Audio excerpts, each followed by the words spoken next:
प्रधानमंत्री नरेंद्र मोदी ने देशवासियों को दीपावली की शुभकामनाएं देते हुए राष्ट्र के नाम एक संदेश दिया है। मेरे प्यारे देशवासियों, ऊर्जा और उमंग से भरी दीपावली के इस पावन पर्व पर आप सभी को मेरी ढेर सारी शुभकामनाएं। अयोध्या में राम मंदिर के भव्य निर्माण के बाद ये दूसरी दीपावली है। प्रभु श्री राम हमें मर्यादा का पालन करना सिखाते हैं और साथ ही हमें अन्याय से लड़ने की भी सीख देते हैं। इसका जीवंत उदाहरण हमने कुछ महीने पहले ऑपरेशन सिंदूर के दौरान भी देखा। ऑपरेशन सिंदूर में भारत ने मर्यादा का पालन भी किया और अन्याय का बदला भी लिया। इस बार की दीपावली इसीलिए भी विशेष है क्योंकि देश के अनेक जिलों में दूर दराज के क्षेत्रों में पहली बार दीपावली के दीप जलेंगे। ये वो जिले हैं जहां पर नक्सलवाद और माओवादी आतंक को जड़ से मिटा दिया गया है। बीते दिनों में हमने देखा कि कैसे अनेक व्यक्ति हिंसा का रास्ता छोड़कर विकास की मुख्यधारा में शामिल हुए हैं और उन्होंने देश के संविधान के प्रति आस्था जताई है। देश की बहुत बड़ी उपलब्धि है। इन ऐतिहासिक उपलब्धियों के बीते कुछ दिनों पहले देश में नेक्स्ट जनरेशन रिफॉर्म की भी शुरुआत हुई है। नवरात्रि के पहले दिन जीएसटी की कम दरें लागू हुई हैं।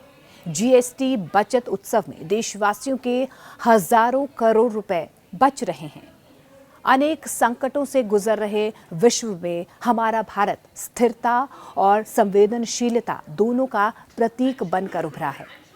आने वाले कुछ समय में हम दुनिया की तीसरी सबसे बड़ी अर्थव्यवस्था भी बनने वाले हैं। विकसित और आत्मनिर्भर भारत की इस यात्रा में एक नागरिक के तौर पर हमारा प्रमुख दायित्व है हम देश के प्रति अपना कर्तव्य निभाएं। हम स्वदेशी अपनाएं और गर्व से कहें ये स्वदेशी है। हम एक भारत श्रेष्ठ भारत की भावना को बढ़ाएं। हम हर भाषा का सम्मान करें। हम स्वच्छता का पालन करें। हम अपने स्वास्थ्य को प्राथमिकता दें। भोजन में तेल की मात्रा 10% कम करें और योग को अपनाएं।